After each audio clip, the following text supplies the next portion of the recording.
അസ്സലാമു അലൈക്കും വറഹ്മത്തുള്ളാഹി വബറകാതുഹു. ബിസ്മില്ലാഹി വൽഹംദുലില്ലാഹി വസ്സലാത്തു വസ്സലാമു അലാ സയ്യിദിനാ മുഹമ്മദിൻ വഅലാ ആലിഹി വസഹ്ബിഹി അജ്മഈൻ.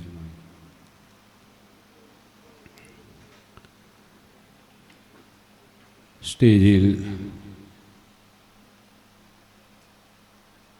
ഉപവിഷ്ടരായ ഉലമ, ഉമറ, നേതാക്കന്മാർ, അതുപോലെ തന്നെ സാദാത്തുക്കൾ, ഈ സദസ്സിൽ വന്നുകൂടിയ മഹല്ല പ്രതിനിധികൾ,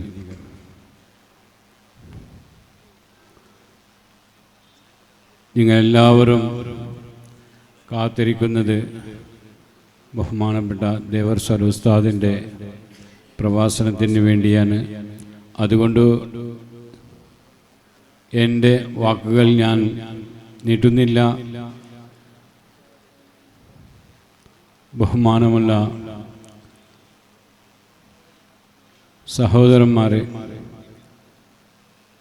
എന്താണ് മഹല്ല ഭരണം, മഹല്ല പറഞ്ഞാൽ എന്ത് എന്ന് വിശദമായ നിലക്ക് നമുക്ക് പറഞ്ഞ് അതിൻ്റെ ആ ഒരു ഉത്തരവാദിത്വം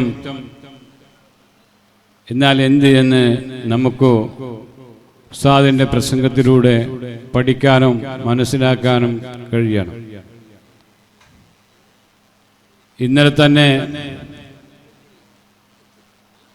ഞാനൊരു വാട്സപ്പിൽ നോക്കുമ്പോൾ ഏതോ ബിഹാർ ആ ഭാഗത്തോ ഒരു ഉസ്താദ് പള്ളിൻ്റെ മുകളിൽ ആത്മഹത്യ ചെയ്ത സംഭവമാണ് കാണാൻ സാധിച്ചത്. നാം മനസ്സിലാക്കണം, എന്തുകൊണ്ടോ ആ മഹല്ലത്ത് ഭരണം നടത്തുന്ന, ആ മഹല്ലത്ത് നേതൃത്വം വഹിച്ച് അവിടുത്തെ എല്ലാ കാര്യങ്ങൾക്കും നേതൃത്വം നൽകുന്ന ആ ഒരു പണ്ഡിതൻ തൂങ്ങി മരിക്കേണ്ടി വന്നാൽ അത് ഏതോ നാട്ടിൽ നിന്ന് നാം ചിന്തിക്കാം. പക്ഷേ നമുക്ക് ഒരുപാട് കാര്യങ്ങൾ മനസ്സിലാക്കേണ്ടതുണ്ട്. സാമ്പത്തികമായി വളരെ അധപ്പതനത്തിലേക്ക് എത്തി. ആ സാമ്പത്തിക ബുദ്ധിമുട്ടുകൊണ്ട് തൻ്റെ കുടുംബത്തിൻ്റെ ആ ജീവിതം നയിക്കാനുള്ള ഒരു മാർഗം കണ്ടെത്താത്ത നിലയ്ക്ക് അദ്ദേഹം അവിടുന്ന് ആത്മഹത്യയിലേക്കുള്ള വഴി കാണുകയാണ്. നാം മനസ്സിലാക്കണം എന്തുകൊണ്ടാണ്. അദ്ദേഹത്തിന്റെ ആവശ്യം മനസ്സിലാക്കിക്കൊണ്ട് ആ മഹല്ലക്കാര് ഒരു സ്പന്ദനം നടത്തുകയാണെങ്കിൽ തീർച്ചയായിട്ടും അദ്ദേഹത്തിന്റെ മരണം ആ നിലക്ക് ആവുമായിരുന്നില്ല. അതേപോലെ തന്നെ ഈ അടുത്ത കാലത്ത് ഒരു ഉസ്താദിനെ കാണാൻ സാധിച്ചു. വളരെ പ്രയാസപ്പെട്ട്, വളരെ ബുദ്ധിമുട്ടി വീട് തന്നെ വിൽക്കേണ്ട ഗതികേടിലായിപ്പോയി. വളരെ കഷ്ടപ്പെട്ടുണ്ടാക്കിയ വീട്, നല്ലൊരു ഉസ്താദുമാണ്, പണ്ഡിതനാണ്, മുദർരിസ് കൂടിയാണ്. അദ്ദേഹം അടുത്ത കാലത്ത് സ്വന്തം താമസിക്കുന്ന വീട് പോലും പണയത്തിലായപ്പോൾ വിൽക്കേണ്ടി വന്ന വളരെ ദാരുണമായ ഒരവസ്ഥയാണ് നമ്മുടെ നാട്ടിൽ ഇങ്ങനെ പലതും അറിയാതെയും സംഭവിച്ചുകൊണ്ടിരിക്കുന്നു. അപ്പോൾ ആ മഹല്ലത്തിന്റെ നേതാക്കന്മാർ നാം ചിന്തിക്കണം, ഉസ്താദിന്റെ കാര്യം അങ്ങനെയാണെങ്കിൽ മഹല്ലുകളുടെ കാര്യം അതിനേക്കാൾ അപ്പുറമാണ്. ആ മഹല്ലിലേക്ക് ഇറങ്ങിച്ചെന്നുകൊണ്ട് അവരുടെ ദുഃഖങ്ങളും കഷ്ടങ്ങളും മനസ്സിലാക്കിക്കൊണ്ട് സമൂഹത്തിന് നേതൃത്വം കൊടുക്കുന്ന ആ ഒരു ഭരണമായിരിക്കണം ആ മഹല്ല് ഭരണം. തീർച്ചയായിട്ടും അല്ലാഹു സുബ്ഹാനഹു വ തആല അവൻ ഏറ്റെടുത്തതായിരിക്കുന്ന ഉത്തരവാദിത്വത്തെ സംബന്ധിച്ച് നാളെ പരലോകത്തിൽ ചോദ്യം ചെയ്യുക തന്നെ ചെയ്യും.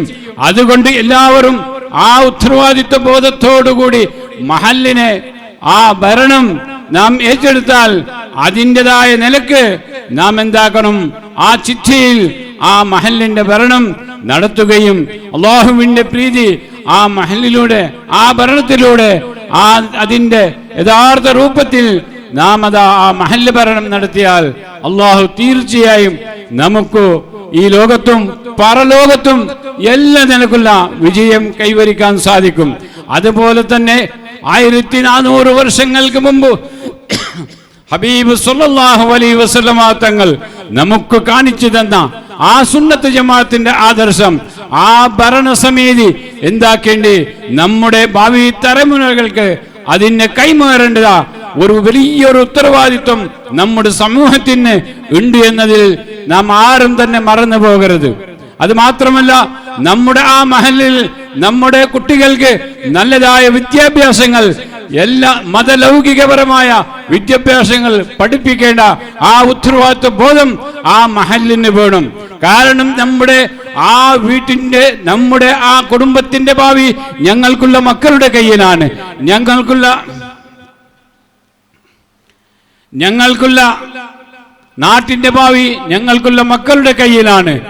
ഞങ്ങൾക്കുള്ള ആ രാഷ്ട്രത്തിന്റെ ഭാവി ഞങ്ങൾക്കുള്ള മക്കളുടെ കയ്യിലാണ്. അതുകൊണ്ട് നമ്മുടെ മക്കൾക്ക് എല്ലാ നിലക്കുള്ള മതലൗകികപരമായ വിദ്യാഭ്യാസങ്ങൾ പഠിപ്പിക്കാനുള്ള എല്ലാ പ്രോത്സാഹനങ്ങൾ നാം നൽകണം എന്ന് മാത്രം പറഞ്ഞുകൊണ്ട് ബിസ്മില്ലാഹിർ റഹ്മാനിർ റഹീം എന്ന അല്ലാഹുവിന്റെ തിരുവാക്യത്തോടുകൂടി ഈ ഒരു സഭാ കാര്യക്രമം ഉദ്ഘാടനം ചെയ്തുകൊണ്ട് ഞാൻ വിരമിക്കുകയാണ്. വആഖിറു ദഅവാനാ അൽഹംദുലില്ലാഹി റബ്ബിൽ ആലമീൻ. അസ്സലാമു അലൈക്കും വറഹ്മത്തുള്ളാഹി വബറകാതുഹു.